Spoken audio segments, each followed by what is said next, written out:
हाय दोस्तों, मैं हूं ज्योति पाल और आप सभी का स्वागत है मेरे चैनल ज्ञान ज्योति कंप्यूटर में।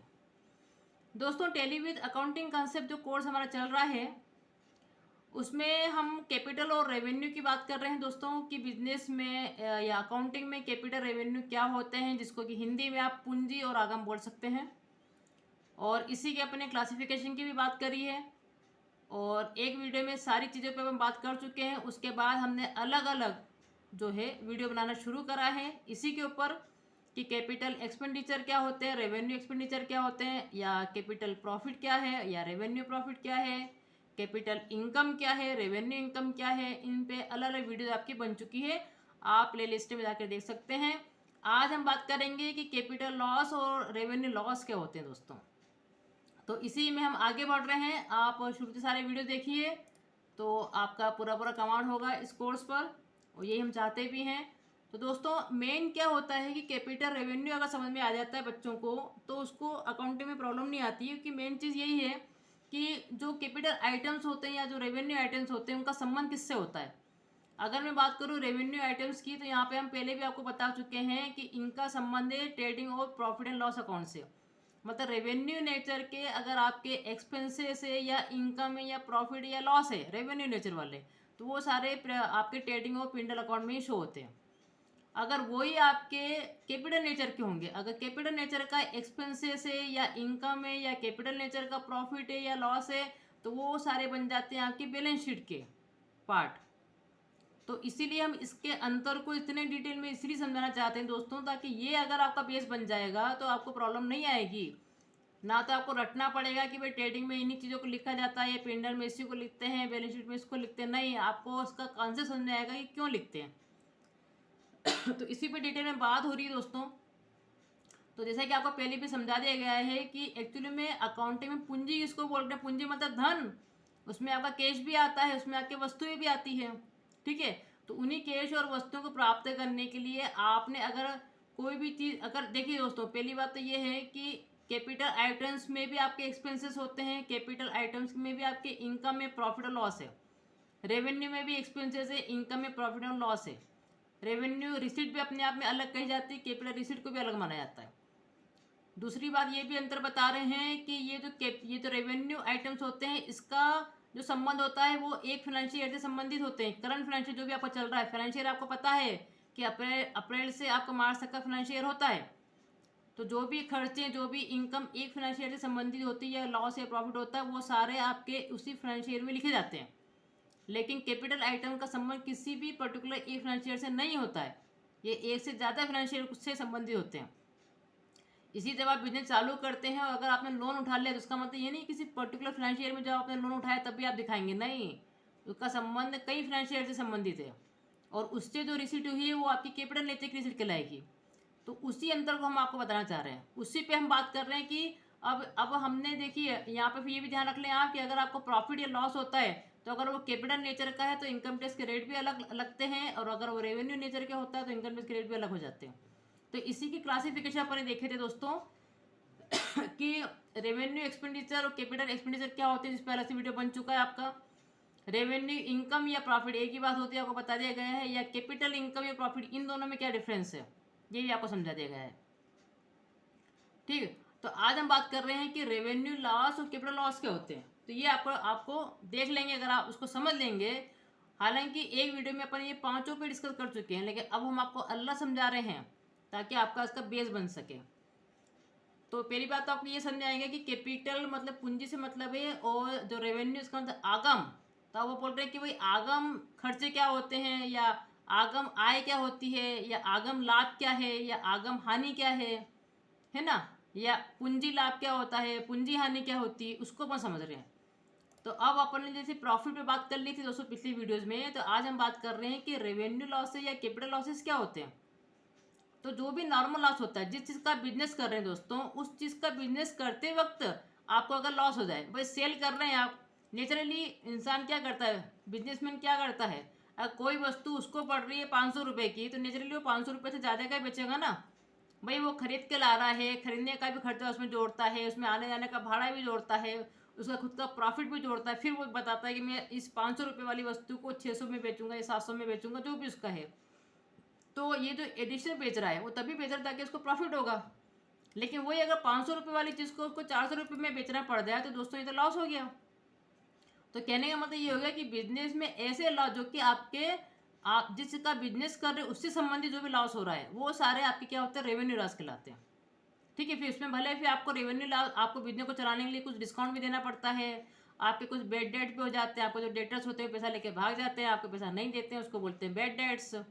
या किसी भी प्रकार से आपको अगर लॉस हो रहा है बिजनेस में, जिसमें कि आप जिस चीज़ का बिजनेस करते हैं उससे संबंधित जो भी लॉस हो रहा है दोस्तों ध्यान रखें। ठीक है, अगर आपकी कंप्यूटर का बिजनेस है या आपका फर्नीचर का बिजनेस है या कपड़े का बिजनेस है, उसमें उससे संबंधित, क्योंकि उसी को आप क्या करते हैं, खरीदते बेचते हैं। हम उसको खरीदने का पर्पस ही होता है कि उसको बेचना है। तो उसमें अगर कोई भी लॉस हो जाए या तो कोई चोरी हो जाए हमारा माल या आग लग जाए, उससे उससे कोई लॉस हो जाए, तो वो सारे लॉस आपके नॉर्मल लॉस कहलाते हैं, जो कि आपको प्रॉफिट एंड लॉस अकाउंट में दिखाना जरूरी होता है। उसको बोलते हैं रेवेन्यू लॉस। लेकिन ये कैपिटल लॉस क्या है? फिर कैपिटल लॉस आपका संबंधित हो जाता है फिक्स एसेट से। जैसे कि आपके एक्सपेंसेस में हमने बताया था कि फिक्स एसेट को खरीदने के टाइम पे जो भी एक्सपेंसेस होते हैं वो आपके कैपिटल नेचर के होते हैं। तो इसी प्रकार से उस फिक्स एसेट को अगर आप बेच देते हैं दोस्तों, पिछली वीडियो में हमने देखा था कि अगर फिक्स एसेट को बेचने पे कोई लाभ हो जाता है तो वो कहलाता है आपका कैपिटल प्रॉफिट। उसी प्रकार से फिक्स एसेट को बेचने पर अगर लॉस हो जाए तो वो कहलाएगा आपका कैपिटल लॉस। तो ऐसे लॉस को आप कभी प्रॉफिट लॉस अकाउंट में नहीं दिखाते हैं, ये रूल्स है, ध्यान रखें। अगर मान लीजिए कि जैसे कि उस टाइम पे मैंने आपको एग्जांपल दिया था, अभी मैं आपको एग्जांपल दे देती हूँ कि अगर मान लीजिए कि आपके पास कोई कार रखी हुई, आपके बुक्स में आज उसकी वैल्यू आ रही है 5 लाख की, 5 लाख की वैल्यू आ रही है। ठीक है दोस्तों, अगर आप उसको 7 लाख में बेच देते हैं तो वो क्या हो गया, आपका प्रॉफिट हो गया। 2 लाख का सीधे सीधे प्रॉफिट है। तो क्या ये 2 लाख का प्रॉफिट है प्रॉफिट एंड लॉस अकाउंट में दिखाएंगे? नहीं दिखाएंगे।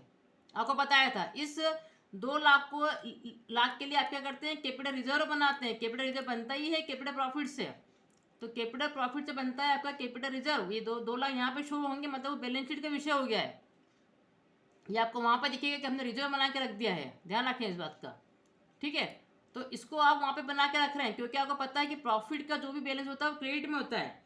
प्रॉफिट ऑलवेज क्रेडिट में जाते हैं दोस्तों, और लॉस हमेशा डेबिट में जाता है आपका। तो नेचुरली आप कैपिटल रिजर्व बनाएंगे तो बैलेंस शीट का हिस्सा होगी, क्योंकि बैलेंस शीट में सिर्फ असेट्स और लायबिलिटीज ही होती है। ये 2 लाख से आपने बना दिया। लेकिन मान लीजिए कि अगर इस 5 लाख की जगह आपको, इस 5 लाख की जगह मान लीजिए इसके मिले आपको 3 लाख ही मिले, अब क्या करोगे भैया? कम मिला पैसा आपको, अब आपको 3 लाख ही मिले दोस्तों, अब आपका सीधे 2 लाख का नुकसान हो गया। तो ये कहलाएगा का कैपिटल लॉस। तो अब देखिए, आप खुद ध्यान से सोचिए कि एंट्री क्या बनाओगे भाई। 5 लाख की अगर कार आपकी बुक्स में आज थी और 5 लाख की कार आज आपने बेच दी, तो 5 लाख से अगर बेच दी है तो कार को तो पूरे पूरे आप क्या करेंगे, 5 लाख से क्या कर देंगे, क्रेडिट कर देंगे, क्योंकि कार क्या आपकी असेट थी, उसका पूरा बैलेंस खत्म करना है तो उसको तो आप क्रेडिट करके खत्म कर देंगे 5 लाख से। लेकिन अगर आपके बैंक अकाउंट जो है वो बैंक अकाउंट में पैसा आ रहा है, आपका कितना पैसा आ रहा है, बैंक अकाउंट में तो 3 लाख ही आ रहे हैं। बैंक अकाउंट में तो आप लिखेंगे कि 3 लाख ही आ रहे हैं भैया। अब दोनों डेबिट क्रेडिट बराबर होना चाहिए, रूल्स आपको पता ही है। अब इस 2 लाख का क्या करोगे, तो नेचुरली इसको फिर लॉस में दिखाओगे। लॉस ऑलवेज क्या होते हैं, डेबिट में दिखते हैं दोस्तों, ध्यान रखें। डेबिट क्रेडिट का हिसाब किताब क्या होता है ये सारा हम आपको पहले से समझा चुके हैं। तो लॉस ऑलवेज आपके डेबिट होते हैं। तो यहाँ आप लिखेंगे loss on sale of assets, कि असेट को बेचने पर जो लॉस हो गया है, ये आ जाएगा आपका बैंक अकाउंट 3 लाख से। यहाँ आ जाएगा loss on sale of asset 2 lakh से। तो अब ये 2 लाख आ गया है अब इसको पिंडे में तो दिखाई नहीं सकते इस लॉस को, तो अब अपन क्या करेंगे, अब इसको अपन कैपिटल रिजर्व से एडजस्ट करेंगे। मान लीजिए आपकी बैलेंस शीट में कभी आपकी बैलेंस शीट के अंदर कैपिटल रिजर्व ऑलरेडी अगर 3 लाख का दिख रहा है तो उसमें तो आप 2 लाख रुपए लेस कर देंगे, क्योंकि कैपिटल रिजर्व का बैलेंस आपका क्रेडिट में है और ये आपका डेबिट में है। फिर भी आपका 1 लाख का कैपिटल रिजर्व दिखेगा, पहली बात तो ये होगी। ठीक है, लेकिन अगर मान लीजिए कि कैपिटल रिजर्व कम का होता, 3 लाख का नहीं है, कैपिटल रिजर्व मान लीजिए 1 ही लाख का है, तो फिर 1 ही लाख एडजस्ट होगा। फिर उसे 1 लाख का क्या करोगे, क्योंकि उसका बैलेंस तो डेबिट में है। तब आपको हमने समझाया था कि फिक्टिशियस असेट्स क्या होती है दोस्तों, इस पर एक अलग से वीडियो बन चुका है।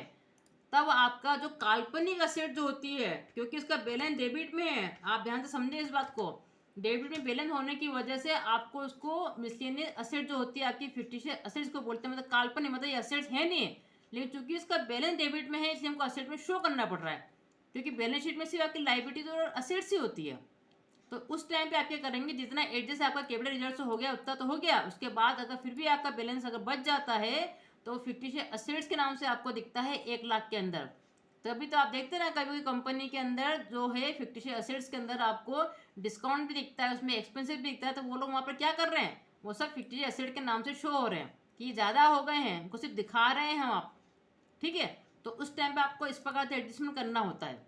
तो ये इसका ट्रीटमेंट इस प्रकार से होता है, ये आपको समझ में आना चाहिए। इसलिए मैंने आपको इतना बढ़िया एग्जांपल देकर समझाया है ताकि आपके दिमाग में फिट हो जाए कि कभी हमको सबसे पहले हमको ये लॉजिक क्लियर होना चाहिए कि ये किसका विषय है ना। रेवेन्यू आइटम आपकी ट्रेडिंग और प्रॉफिट एंड लॉस से संबंधित है, जबकि कैपिटल आइटम आपके बैलेंस शीट से संबंधित है।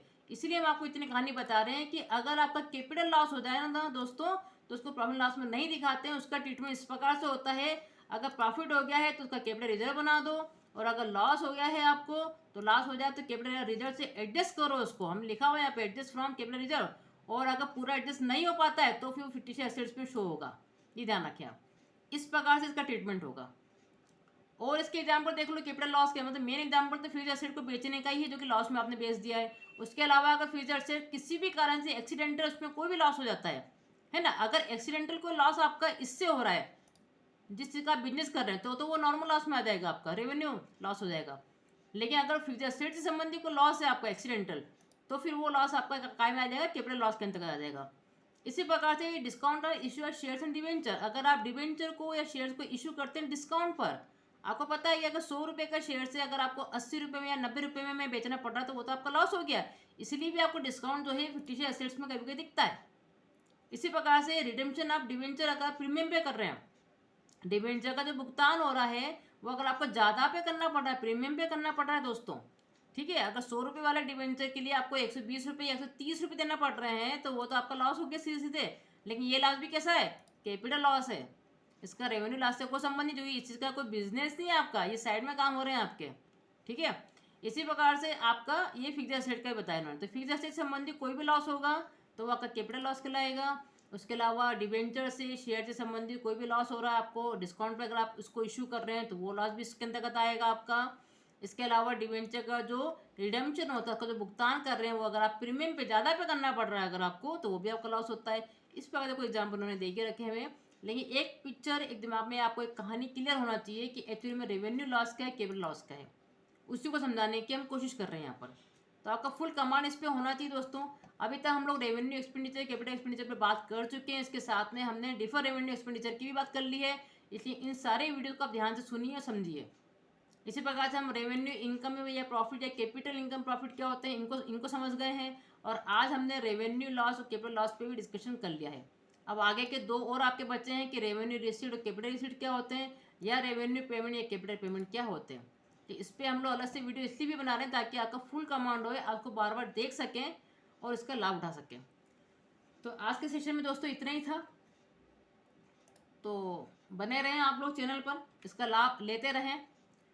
और अगर ये वीडियो आपके लग रही हैं लाभदायक है, आप दूसरों को भी शेयर करें, अपने दोस्तों को भी शेयर करें और लाइक करें। वीडियो को इतना आप लाइक करते हैं तो यूट्यूब उसको और भी जगह भेजता है। तो इतना सहयोग आप करें और साथ में सब्सक्राइब जरूर करें चैनल को। Thank you so much.